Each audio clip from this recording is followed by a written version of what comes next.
Здравствуйте, вы смотрите новости Татарстана. В студии Султан Нугайбеков. Я и мои коллеги расскажем о главных событиях дня. И вот что будет в выпуске. Тенденции года и работа правительства. Проблема назрела, ее решать надо. Я бы вам порекомендовал обняться с депутатами муниципальных образований, подойти к зеркалу и еще раз задать этот вопрос. О чем сегодня в Госсовете рассказал Алексей Песошин, увидел Дмитрий Аренин. Важный выбор. Но если у человека гражданская позиция активная, то он хоть в другой город пойдет. Как в Татарстане проходит досрочное голосование на референдуме по изменению Конституции Узбекистана, расскажет Рамиль Галиулян. Завтра мусульмане отметят Ураза-Байрам. Это семейный праздник, когда вся семья собирается вместе. Как идет подготовка к празднику, расскажет Вероника Гайнудинова. В Татарстане начинаются трехдневные выходные по случаю Ураза-Байрам. И нас ждет по-летнему теплая погода без осадков. В субботу и воскресенье столбики термометров поднимутся до 20 градусов. В начале следующей недели температурный фон повысится днем до плюс 22. Гидромедцентр республики объявил штормовое предупреждение о высокой пожарной опасности лесов на всей территории Татарстана. Она оценивается как 4-й класс из 5. В Казани отопительный сезон завершится в понедельник, 24 апреля. Об этом сообщили в мэрии города. Подача тепла прекращается при плюс 8 градусах на протяжении более 5 дней. На случай резких похолоданий ответственным службам нужно быть готовыми к подаче тепла в больницы, поликлиники и детские учреждения, говорится в постановлении исполкома. Сегодня Раис Республики Татарстан Рустам Минниханов находится с рабочей поездкой в Москве. Здесь он принял участие в совместном заседании коллегии Минстроя России и Президиума правительственной комиссии по региональному развитию. Его провел вице-премьер Марат Хуснуллин. Впервые в истории ведомства на коллегии одновременно присутствовали все министры строительства России. По словам главы федерального Минстроя Эрика Файзуллина, сложилась команда, которая по разным направлениям дает хороший результат. Говорят, как сохранить темпы строительства жилья и спрос населения. Одно из предложений Рустама Минниханова – улучшение условий семейной ипотеки и поддержка застройщиков по субсидированию ставки кредита. В прошлом году Татарстан ввел рекордный объем ввода жилья – более 3 миллионов квадратных метров. Сейчас на рынке снижение спроса. Предлагают увеличить предельный размер кредита с 6 до 10 миллионов рублей, снизить первоначальный взнос до 10% и вернуть ставку в 4,5%. По словам Рустама Минниханова, важно, чтобы за вводом жилья успевала социальная инфраструктура. Для удержания роста цен на жилье и сохранения темпов возведения объектов предлагается возобновить программу поддержки застройщиков по субсидированию ставки кредитов до 4% в рамках проектного финансирования. Для реализации проектов по восстановлению новых регионов страна предлагает ставку 2%. При этом данные льготы следует распространить только на тех застройщиков, у которых цена квадратного метра не превышает стоимость строительства, которые определяет Министерство строительства Российской Федерации для данного региона. Ну и плюс рентабельность не более 30%. Отчет о работе правительства Татарстана в минувшем году сегодня на заседании Госсовета представил Алексей Песошин. Как отметил премьер-министр, 2022 стал серьезным вызовом для экономики страны и республики. Санкции оказывали влияние на инвестпроекты, ограничивали внешнюю торговлю, доступ к глобальной финансовой системе. Несмотря на сложные условия, Татарстан сохранил тенденцию роста экономики.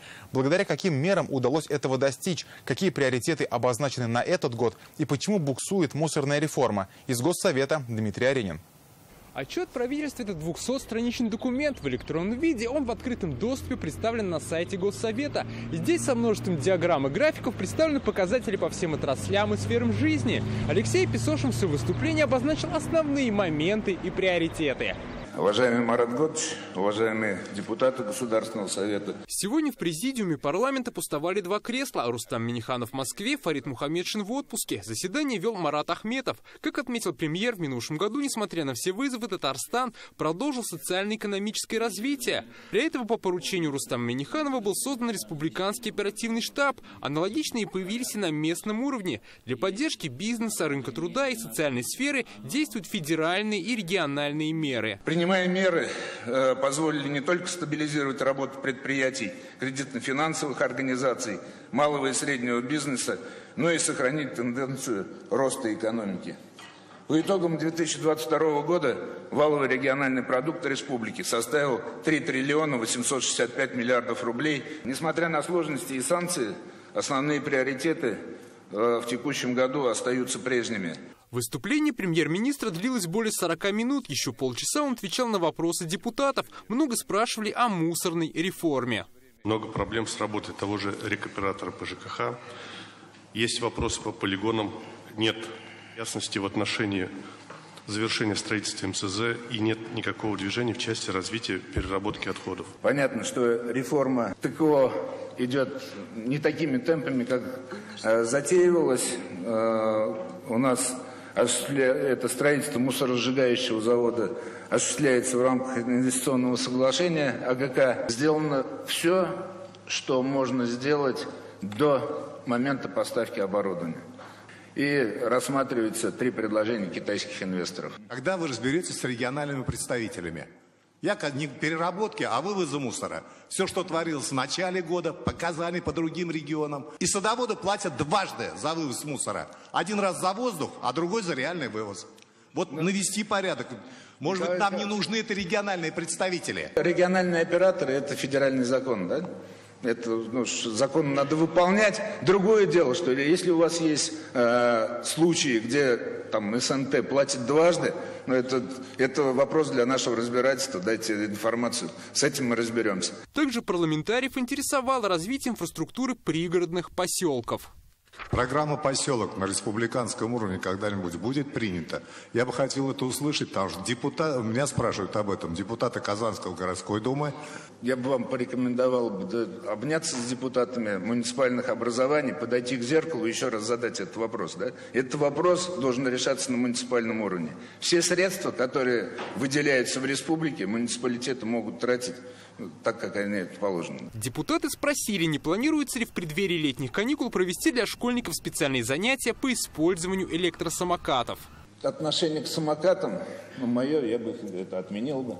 К ответу премьера присоединился представитель профильной правительственной комиссии. Обучение проводится в круглогодичном режиме. В мае месяце дополнительным усилием образовательный процесс в школьных учебных учреждениях перед тем, как дети выйдут на каникулы. В целом работу правительства депутаты оценили положительно. Уважаемый Алексей Валерьевич, благодарим вас и вашу команду за результативную работу в прошедшем непростом 2022 году. И, конечно, желаем вам выдержки и успешной работы в этом, может быть, даже более сложном году, 2023. Марат Ильич, спасибо. Взаимно. Я еще раз хочу поблагодарить депутатский корпус за совместную работу. Коллеги, поаплодируем. В повестке сессии сегодня было более 20 вопросов. Решением депутатов с нового учебного года школьные автобусы получат льготный проезд по платным дорогам. Также в Госсовете прибавится 1 депутат, работающий на профессиональной постоянной основе. До этого их было 22. Дмитрий Айрин, Адель Мендубаев, ТНВ, Казань. Депутат Госсовета Тахир Хадеев сегодня призвал обратить внимание на проблему низких закупочных цен на молоко. Они начали падать в середине прошлого года. В апреле этого достигли минимального значения 23,5 рубля за литр. Производители называют это существованием на грани рентабельности. Для поддержки агрария в этом году в республике выделены субсидии более чем на 1 миллиард рублей. По мнению Тахира Хадеева, нужны еще меры, в том числе на федеральном уровне. Сегодняшняя сложившаяся ситуация четко говорит, что сельхозтоваропроизводитель должна быть уверена на предстоящие 2-3 года, по какой цене будет продавать свой товар. Сегодняшняя вот такая сложилась ситуация, особенно в молочном рынке. Безусловно, считаю, необходимо обратиться письмом или от имени депутатов на имя Мишустина для того, чтобы разрегулировать эту ситуацию. В том числе рассмотреть возможность за счет республики, возможно, даже перетасовки некоторых статей, чтобы поддержать наших сельхозпроизводителей. Глава Следкома России Александр Бастрыкин потребовал предоставить ему доклад о расследовании дела по факту необеспечения детей медицинскими изделиями в Татарстане. Речь о специальных катетерах для людей со спинномозговой грыжей. Мы рассказывали о ситуации в ноябре прошлого года. Тогда Фонд соцстраха республики прокомментировал ситуацию так. Катетеры были импортными, а заключить новый контракт с прежним поставщиком не представлялось возможным. К слову, в республике более 80 людей с таким диагнозом, и каждому нужно не менее 200 таких катетеров в месяц. Это почти 15 тысяч рублей на человека, если покупать самому. По данному факту Следком России возбудил уголовное дело о халатности.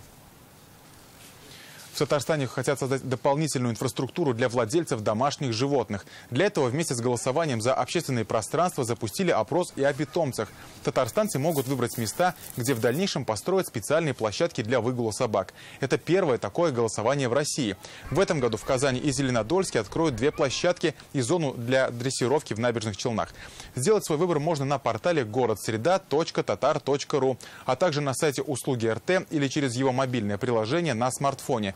Здесь же есть возможность выбора 200 дворов, которые будут обновлены по программе «Наш двор» в 2024 году, а также парков и скверов. Голосование завершится в конце мая. Я проголосовала уже за обустройство парков и дворов в этом году. Насчет собак, так скажу, я к ним хорошо отношусь.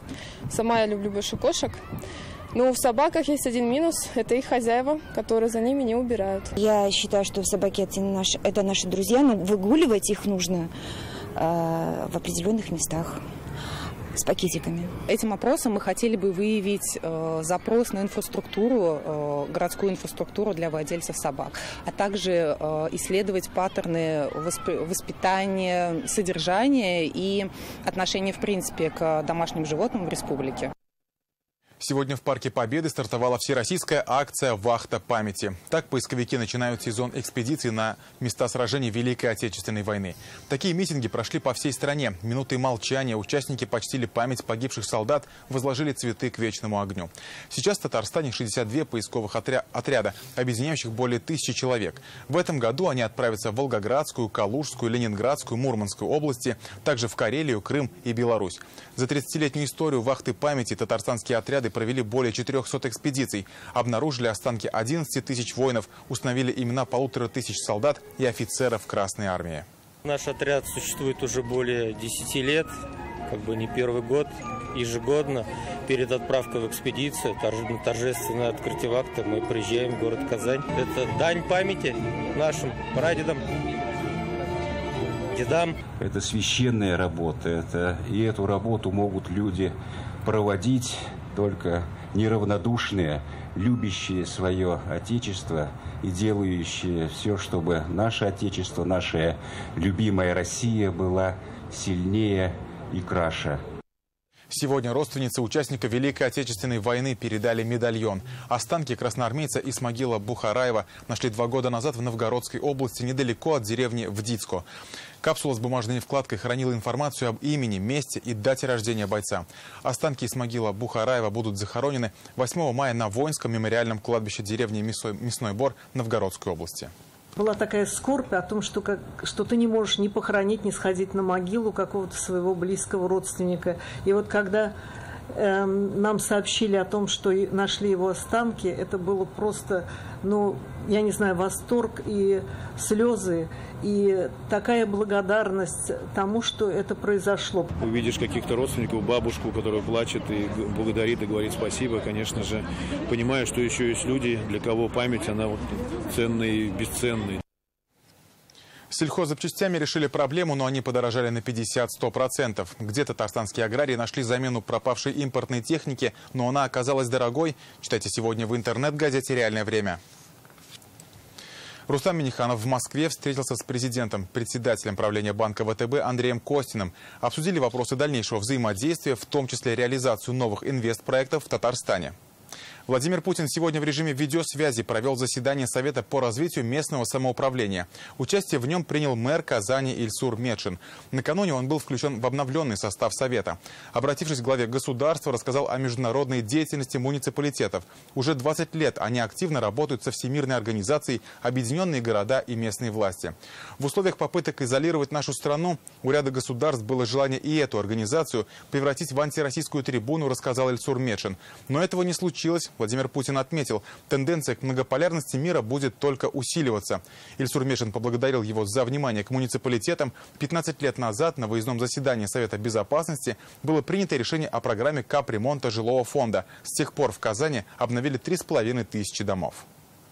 Жители благодарят и очень ценят, что в это сложное время ни одна программа не свертанной, она продолжает. Это большая надежда и большая благодарность от имени и глав городов, и от имени наших жителей.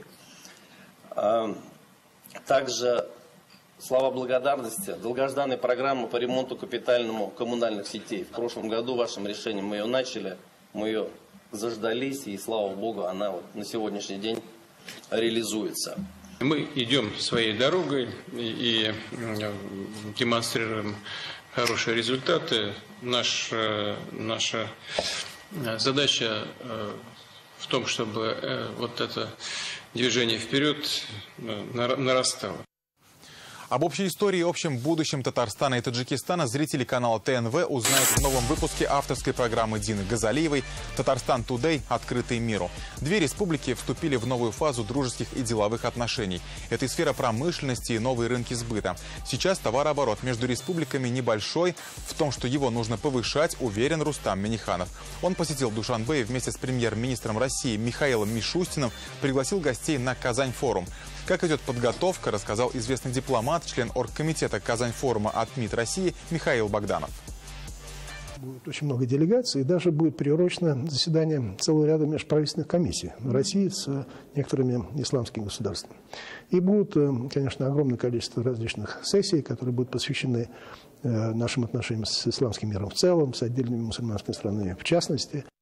О стиле одежды в Душанбе и вкусном таджикском чае, лепешках из тандыра и местных сладостях в новом выпуске авторской программы Дины Газалиевой «Татарстан Тудей. Открытый миру» смотрите на ТНВ в субботу в 7 часов вечера и в понедельник в 21 час. Граждане Узбекистана, живущие в Татарстане, принимают участие в досрочном голосовании на референдуме по изменению Конституции страны. Сегодня в нашей республике проживают почти 15 тысяч узбеков. По всему Татарстану таких мест для голосования будет 50. Участки откроются в вузах, предприятиях и других местах массового пребывания граждан этой страны. Досрочное волеизъявление продлится до 26 апреля. День референдума назначен на 30 число. Как проходит голосование, увидел Рамиль Галиуллин.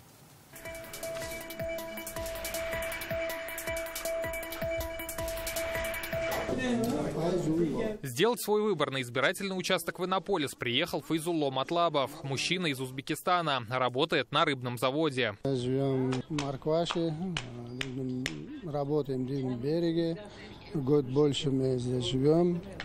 Ближе, оказывается, сюда приехал на выборы.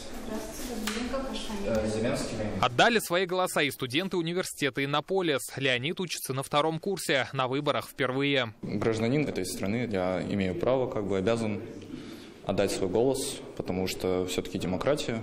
Избирательный участок открылся в час дня. Его появление в Иннополисе не случайно. Здесь учатся и работают 25 граждан Узбекистана. В Верхнеуслонском районе больше 100 представителей этой страны. Возможность проголосовать есть для каждого. Мы проанализировали список граждан, которые сегодня находятся на территории нашего района из Узбекистана, и увидели, что максимальное количество работают на промышленных предприятиях. И поэтому, выбирая пункт для голосования, конечно, мы, с одной стороны, старались сделать максимально комфортные условия для голосования и максимальную доступность приехать всем. Очень удобно, да. Город у нас маленький, и тут все условия для этого организованы. Мы пришли, можем легко прийти и выразить свою позицию. В Татарстане узбекская диаспора насчитывает почти 15 тысяч человек. С 19 апреля площадками удаленного досрочного голосования стали университеты и предприятия, где большое количество граждан из Узбекистана. Разделились на 3 избирательные комиссии и в целом выезжаем на места. В целом более 50 избирательных участков у нас есть. Во всех регионах мы покрыли почти все регионы Татарстана. Важно, да. Граждане Узбекистана мы тоже приехали все-таки проголосовать. Что где работаешь, хоть Узбекистан, хоть здесь, где живешь, там закон есть, закон надо починять. В новой редакции Конституции Узбекистана увеличится число статей и конституционных норм. В общей сложности основной закон обновится на 65%. Отметим, что впервые воспользоваться правом удаленного волеизъявления граждане Узбекистана, проживающие в России, могли в 2021 году на президентских выборах. Выездные участки в республике будут работать до 26 апреля. Сам референдум назначен на 30 число. В этот день отдать свой голос можно будет в Генеральном консульстве Узбекистана в Казани. Рамиль Галиуллин, Алмаз Зейдинов, ТНВ, Иннополис. Сегодня в Мамадышском районе в селе Ямашево сгорела деревянная мечеть. Причина – короткое замыкание электрооборудования.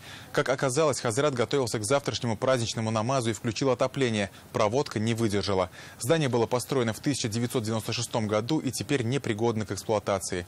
На место ЧП приехало руководство района. Как сообщил глава Анатолий Иванов, на месте сгоревшей мечети в кратчайшие сроки возведут новую. Мы сейчас предпримем все меры, чтобы... Вот сегодня же уже восстает техника, начинаем разборку и в этом году уже построим. Но завтра в службу мы сейчас оборудовали клуб под этот самый, и несмотря вот на все эти происшествия, служба завтра будет проведена, значит, на должном уровне. Итак, завтра мусульмане отметят один из главных праздников Ураза-Байрам. Им завершается 29-дневный пост. Весь священный месяц верующие воздерживались от еды, воды, дурных мыслей и поступков. Завтра с утра в мечетях республики пройдут праздничные намазы. После молитвы верующие накроют большой стол. Как идет подготовка к празднику, расскажет Вероника Гайнудинова. Галиевская мечеть в самом центре Казани. Традиционно здесь пройдет главное богослужение в республике. Уже через считанные часы сюда соберутся верующие на гаит-намаз. К празднику здесь уже все готово. Не только внутри, красиво и чисто и снаружи. С 6:30 утра начнут читать аяты Корана. В 7 часов в гаит-вагаз. Праздничный намаз начнется в половине 8 утра. Традиционно его в Галиевской мечети посещает руководство республики. Главное богослужение смогут увидеть зрители ТНВ и ТНВ «Планета». Наш телеканал будет вести прямую трансляцию из Галиевской мечети. В Казани по случаю праздника общественный транспорт начнет работать с 5 утра. Это все маршруты, которые проходят через мечети города. В селах Татарстана праздничный намаз пройдет через полчаса после восхода солнца. Ураза гаите в каждом доме готовят вкусное. Пока мужчины будут в мечетях, женщины начнут готовить праздничный стол. В Ураза-Байрам традиционно пекут оладьи. Это вкус детства, говорит Резида Хусаинова. Она соблюдает эту традицию уже много лет. Ураза-Байрам для нас это очень важный праздник. Обязательно должна выйти запах сковородки, говорят уж у нас у татары так говорят. Мы же целый месяц держали уразу, чтобы это все сбылось. Аллах Тааля приняла это все от нас. Для верующих этот день важно провести с семьей. Для многих Ураза-Байрам – это еще один повод для сплочения. В праздник принято поздравлять друг друга с окончанием священного месяца, ходить в гости и вместе проводить время. Это день пятницы, когда два праздника пришлось на один день.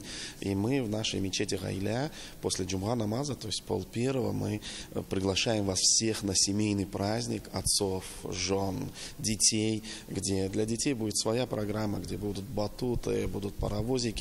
А для взрослых будет своя программа. На детские и семейные праздники ждут также в мечетях Ахмадзаки, Гадель, Ислам, Салях, Рахматулла, Туанаулам, Ахтам, Рамазан. Здесь запланирована развлекательная программа, бесплатные мастер-классы, творческие локации. В Старо-Татарской Слободе на улице Каюма-Насыри казанцев ждет Рамазан-фест. Концерт, кулинарное шоу, выставка ремесленников, народные игры и многое другое. Начало в 15:00. Вероника Гайнудинова, Игорь Романов, ТНВ, Казань. О сложностях бизнеса и мерах поддержки молодых предпринимателей сегодня рассказывали студентам КФУ. В Казани прошла антиконференция на тему «Татарстан. Территория молодежного предпринимательства». Перед ребятами выступили министр молодежи Ринат Садыков, руководитель агентства инвестиционного развития Талия Минулина и бизнесмены республики. На своих примерах спикеры рассказали о проблемах, с которыми сталкиваются начинающие предприниматели, и подсказали способы их решения. Также участники обсудили республиканские меры поддержки молодежного предпринимательства и рассмотрели опыт КФУ по развитию стартапов студентов. На самом деле, после таких знаний хочется идти и открывать свое дело, потому что понимаешь, что взять первый капитал можно прямо сейчас. Главное, чтобы была идея. Получаем обратную связь по интересующим нас вопросам молодежного предпринимательства. Они нам рассказывают различные ходы, которым государство помогает нам. То есть мы ощущаем поддержку и уже стараемся двигаться дальше. Гранты мы ежегодно раздаем, и в том числе студенты федерального университета участвуют в этом конкурсе. Поэтому на следующий год мы планируем удвоить бюджет этого конкурса, и он составит примерно 15 миллионов рублей. На этом у нас все. О погоде сейчас расскажет моя коллега Аделина Зарифова. Передаю слово ей, а я с вами прощаюсь. Всего доброго.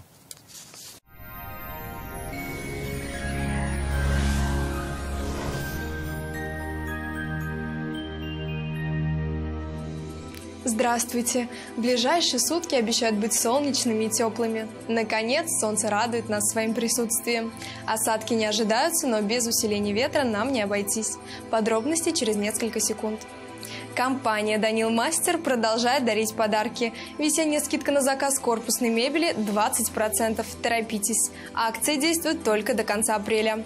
Подробности по телефону 2 167 166. А теперь о погоде. По данным сервиса Яндекс.Погода, в Бугульме, Бавлах и Азнакаево переменная облачность сохраняется без осадков. Ночью до +7, а днем около 16 тепла. Жители набережных Челнов, Нижнекамска и Елабуги порадуют теплой пятницы с отсутствием осадков. Ночью ожидается около 6 тепла, днем потеплеет до 17 градусов выше 0. В Агрызе, Менделеевске, Актаныше облачно. Вероятность осадков небольшая. Ожидается около 4 тепла ночью и до +17 днем. В Арске, Кукмаре и Балтаси набегут облака, но преимущественно без осадков. Ночью около 4 градусов со знаком плюс, днем до +16. Тепло будет в Болгаре, Доржаном и Буинске. Здесь облачно, но сухо. В ночные часы потеплеет до +7, а в дневные до 17 градусов выше 0. Облачно в Альметьевске, Чистополе и Мамадыше, без осадков. Температура ночью около 6 тепла, днем воздух прогреется до +17. В субботу в некоторых районах республики пройдут дожди. Банк Аверс оказывает весь спектр банковских услуг для частных лиц и корпоративных клиентов. Для бизнеса банк предлагает услуги по расчетно-кассовому обслуживанию, кредитованию, банковские гарантии и продукты с возможностью эффективно размещать свободные денежные средства.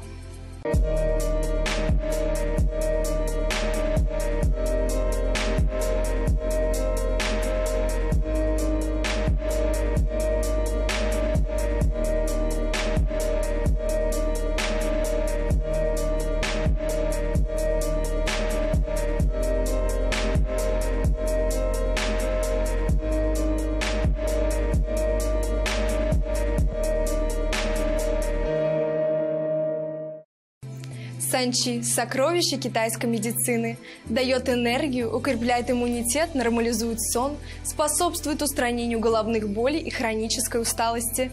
Санчи – источник энергии и долголетия. 20 апреля в аптеках Farmland на Санчи скидка 20%. Телефон для справок 8 927 236 71 75. Сайт sanchi.rf. В столице республики ожидается облачная погода, без осадков. Ночью около 6 градусов тепла, днем немного прохладнее, чем накануне, около 14 градусов выше 0. Ветер юго-восточный, порывистый. Атмосферное давление в пределах нормы, 753 мм ртутного столба.